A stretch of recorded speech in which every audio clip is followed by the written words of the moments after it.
A lot of you have commented over the last number of weeks looking for more detailed info on the Meraki Espresso machine. So here we are. In this video, we're going to do some comparisons. We're going to do a grinder comparison between the Meraki Espresso machine, the fellow Opus, and just for the fun of it, the Varia Evo hybrid hand grinder, which has the same burrs as the VS3. Why? Because all of these are 38mm conical burr grinders, and I think it's going to be interesting. We're also going to do some temperature testing. We're going to compare the Meraki to the Gaggia Classic and see how it does against that, because it's an old favorite. It's a Gaggia Classic. And last but not least, we're going to try and answer the question, should you buy the Meraki Espresso machine? Or should you go with something like a separate setup with a Gaggia and a different grinder? If you're new here, please do consider hitting the subscribe button. On this channel, we talk all about coffee, and I try to share all of my knowledge that I've built up of making coffee over the past number of years. 18 months ago, I made my first ever coffee YouTube video, and I've learned a lot since then. And 5 years ago, I was using this €50 Amazon espresso machine, which was terrible. I am not a trained barista, I just love coffee and I love making videos. If you're already subscribed, welcome back, and you look great today. If you haven't seen my Meraki videos before, please do check them out, because then this video is going to make a little bit more sense. This is the Meraki Espresso machine. I've done a first look at their DVT1. I promised I'd be back with a more in-depth review of this Meraki Espresso machine. I've done an in-depth look at their DVT1 and then their DVT3 unit, which is this one. Have they pulled it off? Have they made the ultimate home espresso machine? Now, Meraki did send me this machine, no strings attached, in return for making some content just like this. Now, as always, they don't get to see the video before it gets posted, before you guys see it. In fact, they don't even know I'm making this video. And as always, nothing is going to sway my opinion one way or another. That all out of the way, let's meet our contestants for our first test. So our triangle of contestants is going to be the Meraki Espresso machine, the fellow Opus, and the Varia Evo hybrid hand grinder. We're going to grind out 18 grams of medium roast coffee beans for an espresso setting, and we're going to see how long each grinder takes. Afterwards, we're going to grind up a smaller amount of beans, and we're going to compare the particle size distribution between each of the three grinders, and I'm going to show you the results of that on a kind of a macro lens, just because I think that's the easiest way for you guys to visualize the results rather than me going all scientific about it. Welcome to the espresso grind shootout between the Meraki Espresso machine, the fellow Opus, and the Varia Evo hybrid hand grinder. And go.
Now, you could hear the sound difference in each of the different grinders there as well. A pretty big difference in terms of the frequencies and the loudness, but we expected the Varia Evo to be the slowest and the quietest. It is battery powered, and really it should be in a different category, but I think it's going to be interesting when we compare the grounds. Let's remember this has the same burr set as the VS3. The fellow Opus obviously coming in second in terms of speed, and then of course in first is the Meraki, which grinds really quickly actually. So in terms of grind speed, the Meraki easily takes it. Okay, so let's take a look at the grounds from each of these grinders and compare them on a macro lens. So just for reference, the needle you see in these shots is a WD-T needle of a 0.3mm thickness. So the fellow Opus first, and I'm seeing a lot of fines dotted about. Fines being the shards or the dust that comes as a result of the grinding process. These can lead to shots with more body and can lead to longer extraction times too, because the puck isn't as permeable. Next is the Varia Evo. I'm seeing less fines in this for sure. Less fines means more clarity in the cup, and I just want to point out that fines are an essential part of espresso, but too many and you can end up with a slower flow rate, too few and you can end up with a lighter bodied shot with less flavour. The Meraki lastly, and visually there are definitely less fines here than the Opus. Less fines is typically going to mean a shot with more clarity, and this is going to depend purely on your preference. You really want the right amount of fines in there to give you the best balance of body, clarity, acidity and sweetness. Now another thing to point out is that fines typically stick to the larger grounds, so I'm just picking out what I see here. Okay, so taste test now, and I just want to give you guys an honest opinion of which one is my favourite, the Meraki, the Opus or the Varia Evo. All of these were brewed on the Meraki with a pre-infusion of 5 seconds at 3 bars and then a standard 9-bar shot. So all very similar, all pulled in roughly 30 seconds. So let's see which one is the nicest. Let's go with the Opus first.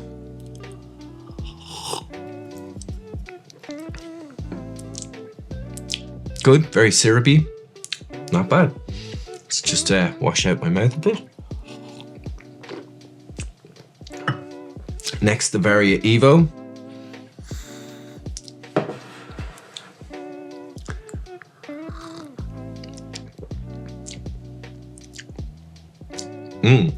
Tons more clarity in this one. Still good body, but I can taste a lot more of those fruity notes. Bit of water. And the Meraki.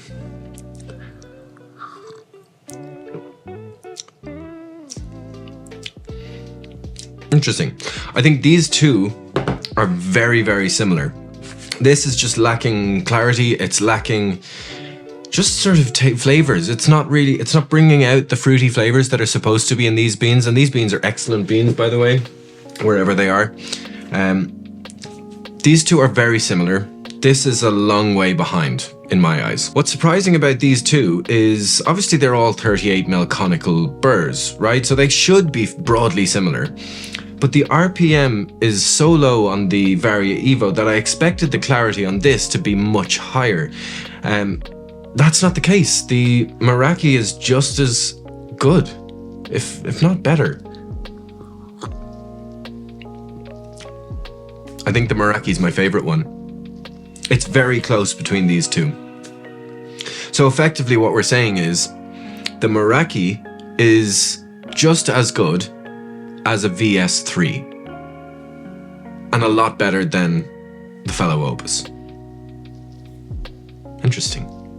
Now maybe you're gonna taste something different, right? And I know this is ridiculous to do this on YouTube. I'm tasting something, I'm trying to explain to you guys which one is better to me when you might have a different taste profile to me. And that's completely okay. But basically what this test is showing me is that the time more developed grinder in the Meraki can stand up to the fellow Opus for sure. It can stand up to the Varia, the Evo version and the VS3 version, I'm assuming. I'm really impressed. I've never done this side-by-side taste testing with any of the other grinders, so this is the first time and I'm genuinely impressed, and the one I'm going to finish is the Meraki one. Just a quick conclusion on this. I think if you were to put the Meraki machine against the VS3, they would be very, very close. Now this obviously will be a little bit different to the VS3 since this is the Evo version and it's just a much smaller motor, but they're very, very close. Now I wanted to include a quick temperature test in this video as well. This isn't going to be super accurate, but I'm going to do the best with what I have, which is a probe thermometer, a kettle, and two heated up espresso machines and some cups that have been preheated as well. I've had some boiling water sitting in these glasses for a while. They're both very hot to the touch and they're thick walled glasses, so they should retain some of the heat. So first off, what we're going to do is my kettle is just being boiled up to, or not boiled, but heated up to 94 degrees Celsius. So I'm going to take some water, just a few mils, and put it into the glass. And then we're going to put our probe in and let's see what it rises up to.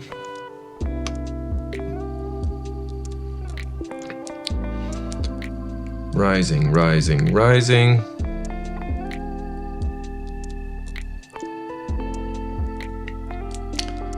And we're at 80, 82, 83, 83 maximum. Okay, now that number is not going to mean very much, and that's completely okay, right? 83 is the number that we're looking at.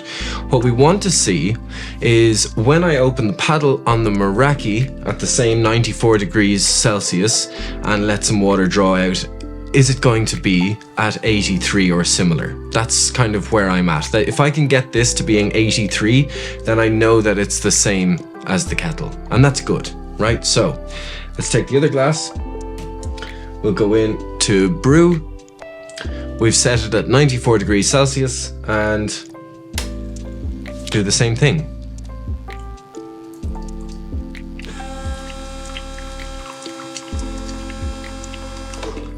Okay. And let's pop in. So, fingers crossed we get up to 83. Getting up to 80,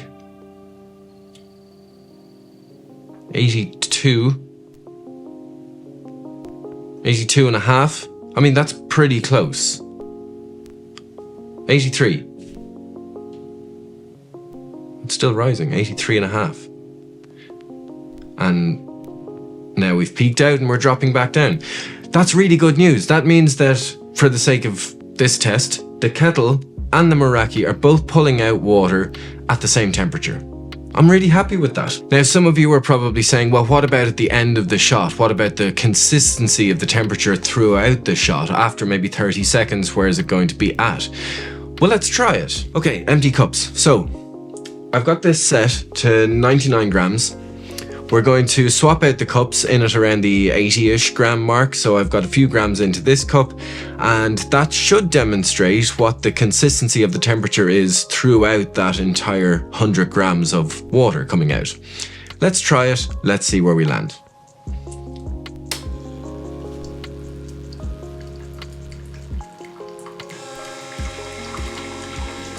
$16, $20, $30, $40, 50 grams, 60, 70, 80.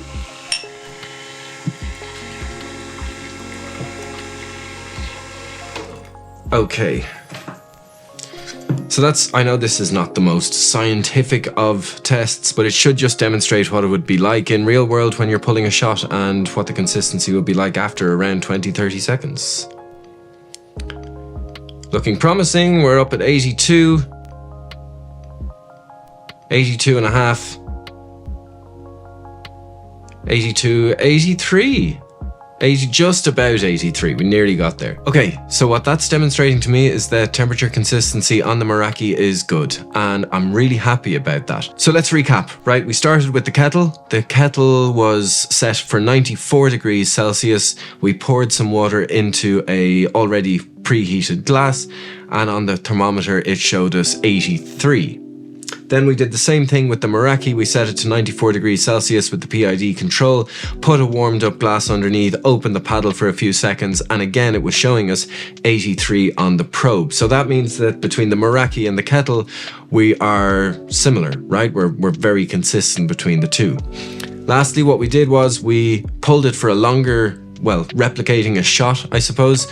So we let it run for about 20 seconds and then swapped out our glasses, let the remaining bit into the next glass. And again, it was staying at 83 on the probe, which means that consistency across the shot and consistency between this and the kettle is excellent, and I'm really happy to be able to report that. Now, just for the fun of it, let's do the same thing with the Gaggia and let's see what happens, shall we? Okay, empty cups again.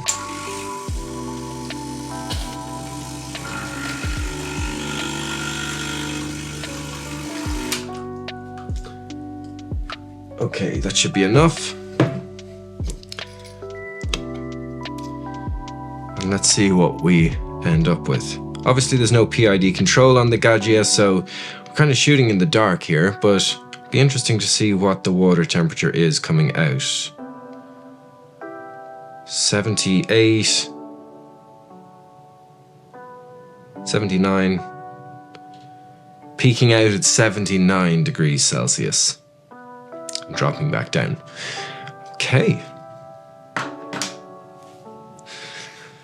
Well, that's that, isn't it? All right. Lastly, I want to talk about the comparison between these two machines, or setups, let's call them. Now, first things first is they both take up roughly the same amount of space when you look at them, right? Now, the Meraki is quite a bit deeper than the Gaggia setup, but other than that, there's not much in the way of difference than having a separate grinder and the espresso machine to having just everything in one with the Meraki. One big difference, of course, is that the Meraki only needs one plug socket and the Gaggia and the separate grinder are, of course, going to need two. Now, there's no real surprise that the Meraki is just more simple to use. The synergy between the two scales, the grinder, the steam unit, and of course the group, all with that UI being the focal point, it's just really great, and that's something that you don't have with the Gaggia. I feel like there's a lot more guesswork with the Gaggia. You kind of turn it on, press the button, and you hope or you pray that it is at the right temperature. Now, there's a whole host of videos out there on the internet on how you can tweak the Gaggia to kind of get the most out of it,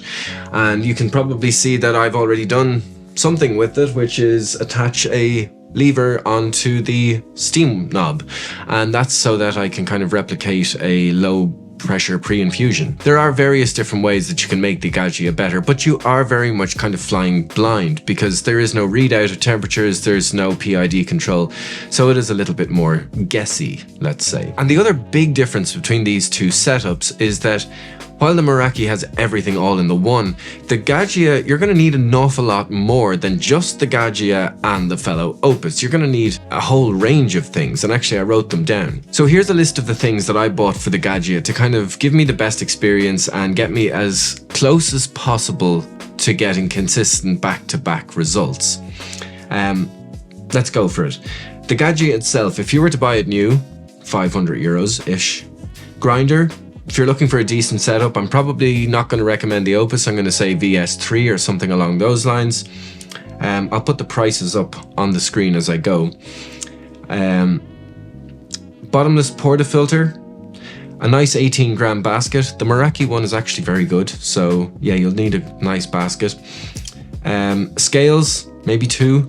9-bar OPV spring, a basic tamper, a basic distributor, a wooden tamping station, and a milk jug. Those are kind of just the basics. They all come with the Meraki and they do not come with the Gaggia. Now, if you wanted to go for the Gaggiuino, however you pronounce that, the PID setup for this, that's going to cost you another €200, plus all the time that it takes to set the Gaggiuino up. And I'm not even including all the shipping for each of the separate items in that price list. So all in, to get as close to like for like on these two machines, with the Gaggia setup, realistically, you're going to be spending upwards of €1,500.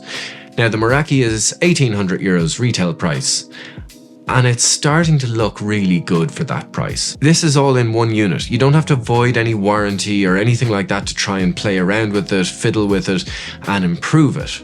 It's all there, it's all plug and play out of the box. Okay, so take what you will for this. If you love to fiddle around, you're good with electronics, maybe the Gaggia setup is for you. But here's my thoughts.